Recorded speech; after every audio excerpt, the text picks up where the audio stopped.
Hello friends, અત્યારે ઉનાળાની ગરમી બહુ બધી ચાલી રહી છે અને તે બને ત્યાં સુધી ગરમીમાં ફૂલ પાણી પીવાનું રાખવું.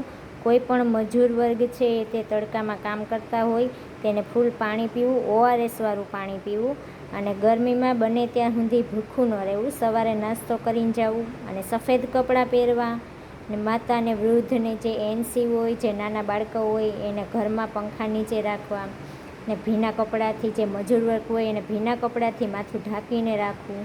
નહીં તો પછી માથાનો દુખાવો થાય, બેચેની, પછી ચક્કર આવે છે, ઉલટી ઉબકા આવે છે, એના માટેનું પેમ્પલેટ છે. તેના માટે ઓઆરએસના પાવડર આપણી પાસે છે.